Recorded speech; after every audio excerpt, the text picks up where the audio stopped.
everybody, welcome back to my channel. I'm Danielle and this is Danielle's Books. Today on this episode of Vlogmas we're going to do a sit-down video, and this is going to be the 2022 thrillers that I haven't read yet but want to. So basically the new releases that I didn't quite get to but are still very much so on my list. So let's jump right in.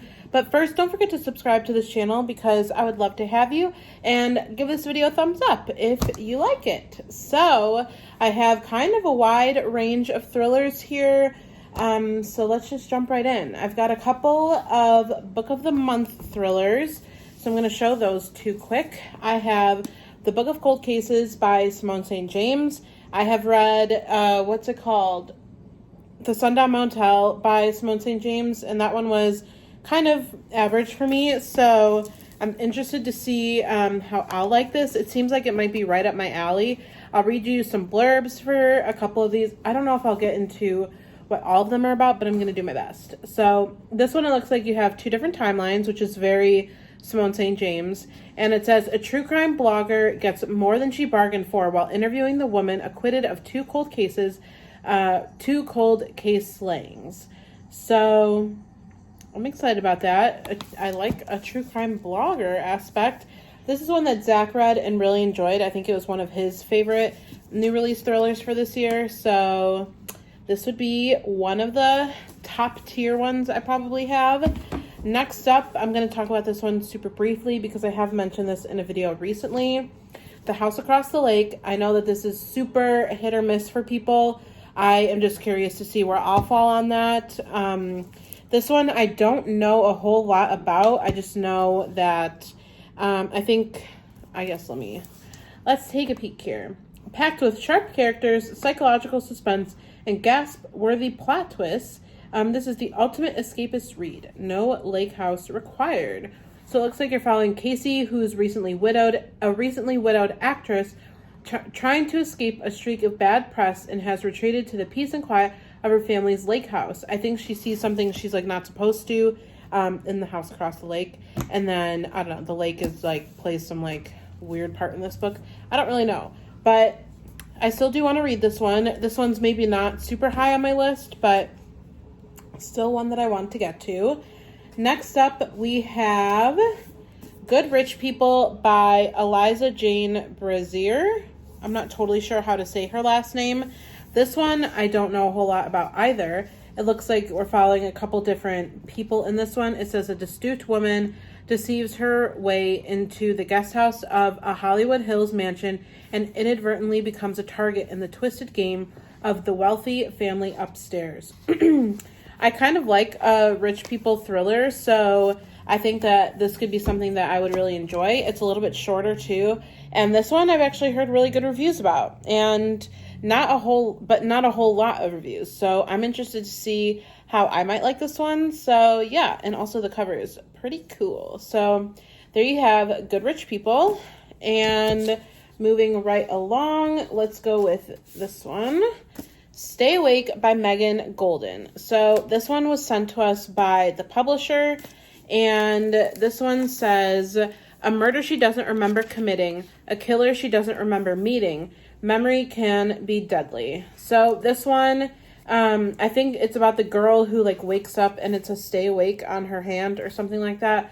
And she has no idea. She's like not remembering anything basically.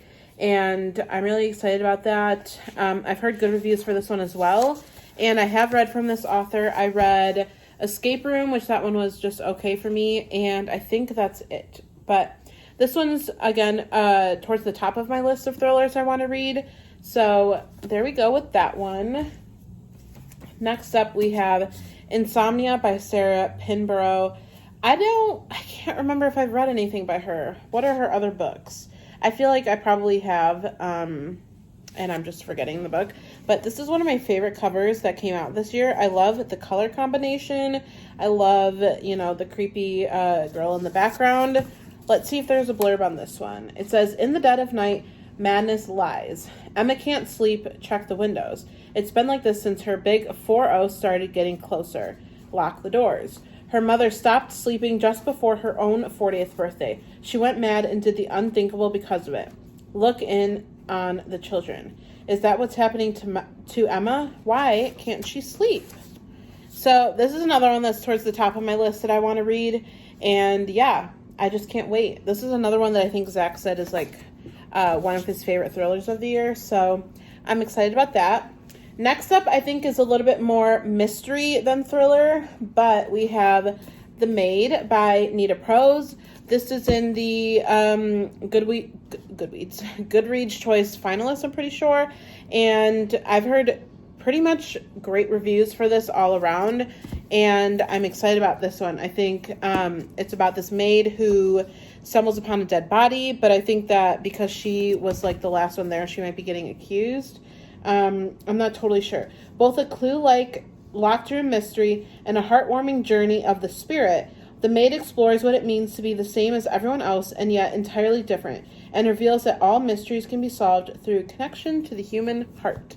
So I remember Zach saying, because again, Zach read this one, I remember him saying that this isn't super like spooky or anything, but it is like heartwarming. So I'm excited to give this a try. I think it's a little bit like more like on the cozy side, so good stuff there. So next up, we have The Younger Wife by Sally Hepworth. I have read from Sally Hepworth. I read her book from last year. All of them are like similar titles. I think The Good Sister is the one that I read though. And let's see. Ooh, oh my God.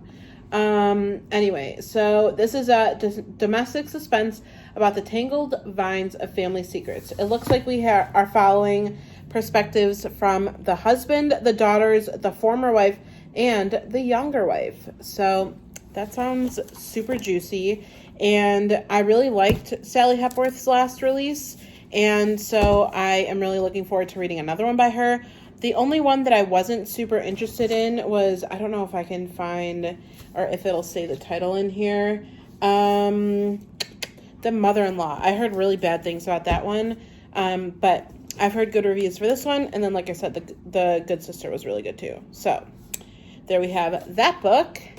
Next up, we have a couple books that I got from the library because I don't own them. And yeah. First up, we have Blood Sugar by Sasha Rothchild. This one, I think, is a debut. It says a twisty, clever thriller featuring a murderess who can't help but root for the addictive mixture of sour and sweet. So I don't know a whole lot about this book. I just love the cover. And I know that a lot of people have said this is one of their favorite thrillers that they've read this year. And so that kind of has me intrigued. Also, it's a little bit shorter, I believe. So I'm really, really excited to read this one. And like I said, the cover just really drew me in. So it says she's accused of 4 murders. She's only guilty of 3. That tagline right there just like has me very intrigued. So last up, I know I kind of flew through all of these. Last up, we have Can't Look Away by Carola Levering. This one, it says, you won't be able to look away. Let's see if there's a good blurb in here. It looks like it's 2013. A 23-year-old Brooklyn barista, Molly Diamond, has just locked eyes with Jake, the frontman of an up-and-coming southern rock band. It's not long before Molly and Jake fall deeply in love, inspiring each other's writing and planning for a life together filled with creativity, passion, and adventure. But nearly a decade later, Molly is teaching yoga and living in a posh Connecticut suburb with her young daughter and husband, Hunter, who is not Jake. Molly is lonely in picture-perfect Flynn Cove until Sabrina walks into her studio. A newcomer to the town. It seems like a new version of Jake's hit song is on the radio, forcing Molly to confront her past and ask the ultimate questions. What happens when life turns out nothing like we thought it would be? When we were young and dreaming big, does growing up mean choosing with your head rather than your heart? And do we ever truly get over our first love? So this one is a little bit lower on my list, but I really like the cover of this one too. And I haven't heard as many reviews for this one. So this is one that I'm kind of just going in a little bit more blind, and I'm excited about it. Also, I have not read from this author either, I'm pretty sure. So, I think that's, 1, 2, 3, 4, 5, 6, 7, 8, 9. Darn, if only I had another one. I will say, if I had to squeeze another one in, it would probably be White Horse by Erica T. Worth. I've talked about this one, like, in the last several videos that I've made that were sit-down videos. And so this one says, haunted by visions of her mother and hunted by a mysterious creature, Carrie must find out what happened to her mother all those years ago. It looks like we're going to be following, like, dysfunctional relationships, and I'm really excited about it. It says, some people are haunted in more ways than one. Also, this is one of my favorite covers of the year as well. So, there you have 10 thrillers that came out this year that I still need to get to. Let me know if any of these are on your list. If you read any of these, let me know your review for them, because I would be very interested. And also, what are some thrillers that came out this year that you still need to read, even if they're not on my list? Because, again, I would love to know. So, with that being said, don't forget to subscribe to this channel, because I would love to have you. And give this video a thumbs up. And I hope that you have a great day, and I will see you tomorrow in a different Vlogmas video. So, with that, goodbye!